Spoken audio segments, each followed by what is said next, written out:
Hello అండి, మీ ఇంట్లో teenage అమ్మాయిలు ఉన్నారా? అయితే ఈ వీడియో ఎస్పెషల్లీ మీకోసమే. మన ఇండియాలో ఆడవాళ్ళకు వచ్చే second most common cancer cervical cancer, అంటే గర్భాశయ ముఖద్వార క్యాన్సర్ అన్నమాట. సో ఇది హెచ్పివి అనే ఒక వైరస్ వలన వస్తుంది, హ్యూమన్ ప్యాపిలోమా వైరస్. ఈ వైరస్ మన బాడీలోకి త్రూ సెక్షువల్ యాక్టివిటీ ఎంటర్ అవుతుంది. సో ఎంటర్ అయిన వైరస్ కొన్ని హై రిస్క్ గ్రూప్స్ లో ఒక ఇన్ఫెక్షన్ నుంచి క్యాన్సర్ గా మారడానికి 10 to 15 years టైం తీసుకుంటుంది. ఇప్పుడు ఈ క్యాన్సర్ రాకుండా మన ఇండియాలో మనకి వ్యాక్సినేషన్ కూడా అవైలబుల్ గా ఉంది. అదే మనకి హెచ్పివి వ్యాక్సినేషన్. దీని గురించి చాలా డౌట్స్ ఉన్నాయి. సో ఇవన్నీ నేను మీకు క్లియర్ చేయడానికి ట్రై చేస్తాను. ఫస్ట్ ఏంటంటే, మేడం మీరు ఓన్లీ సర్వైకల్ క్యాన్సర్ నుంచి మాత్రమే ప్రొటెక్షన్ ఇస్తుందా? లేదండి. యాక్చువల్లీ మనకి హెచ్పివిలో చాలా రకాల స్ట్రెయిన్స్ ఉంటాయి. కొన్ని హై రిస్క్ అని, కొన్ని లో రిస్క్ అని మనం డివైడ్ చేస్తాం. హై రిస్క్ లో మెయిన్ గా ఏంటంటే 16 and 18 స్ట్రెయిన్స్, ఇవి మనకి ఎక్కువగా క్యాన్సర్స్ ని కాజ్ చేస్తాయి. అలాగే లో రిస్క్ స్ట్రెయిన్స్ మెయిన్ గా 6 and 11 స్ట్రెయిన్స్ జెనిటల్ వార్డ్స్ లాంటివి కాజ్ చేస్తాయి. సో ఈ వ్యాక్సిన్ మనం ఇవ్వడం వలన ఇలాంటి క్యాన్సర్స్ అన్నిటి నుంచి కూడా మనకి ప్రొటెక్షన్ లభిస్తుంది. సో ఓన్లీ సర్వైకల్ క్యాన్సర్ మాత్రమే కాదు, మిగిలిన క్యాన్సర్స్ నుంచి కూడా మనకి ప్రొటెక్షన్ వస్తుంది. అండ్ వన్ మోర్ డౌట్ ఏంటంటే, ఇది ఓన్లీ గర్ల్స్ కేనా? లేదండి, ఇది బాయ్స్ కి కూడా ఈ వ్యాక్సినేషన్ అవైలబుల్ గా ఉంది. నేను ఆల్రెడీ చెప్పినట్టు మనకి ఈ హెచ్పివి అనేది it causes even penile cancer, anal cancer, oropharyngeal cancers లాంటివి కూడా కాజ్ చేస్తుంది. సో ఈ హెచ్పివి వ్యాక్సినేషన్ వలన బాయ్స్ లో ఇలాంటి క్యాన్సర్స్ నుంచి కూడా మనకి ప్రొటెక్షన్ లభిస్తుంది.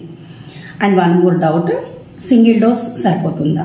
లేదండి, మనం తీసుకునే ఏజ్ గ్రూప్ బట్టి మనకి డోసెస్ ఉంటుంది. గర్ల్స్ లో అయితే 9 to 14 years ఏజ్ గ్రూప్ లో అయితే 2 doses ఇస్తాము.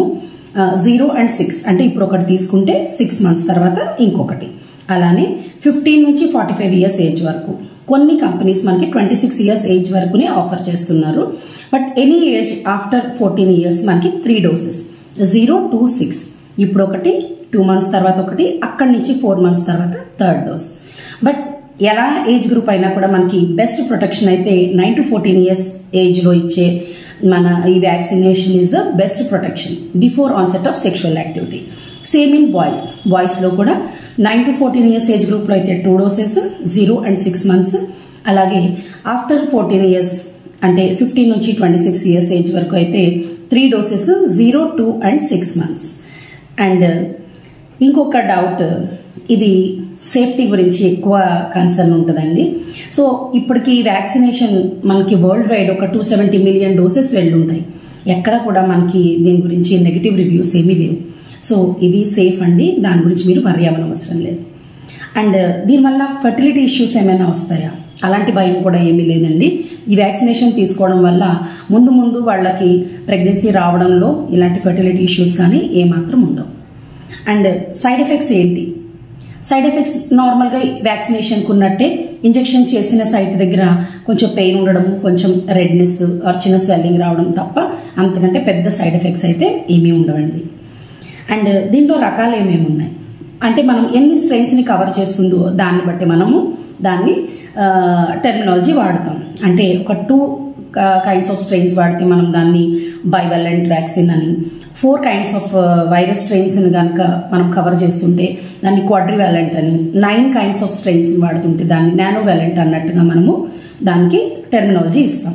మనం యూజువల్ గా కామన్ గా ఇచ్చే వ్యాక్సిన్స్ ఎక్కువగా మనం క్వాడ్రివాలెంట్ వ్యాక్సిన్స్ అండి.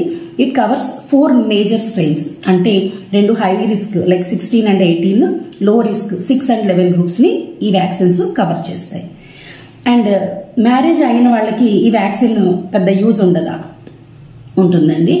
Best protection 9 to 14 years age group లోనే అయినా ఆ తర్వాత అంటే ఈవెన్ ఆఫ్టర్ మ్యారేజ్ కానీ, సెక్షువల్ యాక్టివిటీ స్టార్ట్ అయిన తర్వాత కానీ మనకి వైరల్ ఇన్ఫెక్షన్ ఉంటుంది. కానీ అది క్యాన్సర్ గా మారే క్రమంలో ఆ ప్రోగ్రెషన్ ని ఈ వ్యాక్సినేషన్ ఇవ్వడం వలన కొంచెం స్లో డౌన్ అవ్వచ్చు. ఈ ప్రోగ్రెషన్ చాలా వరకు తగ్గిస్తుంది.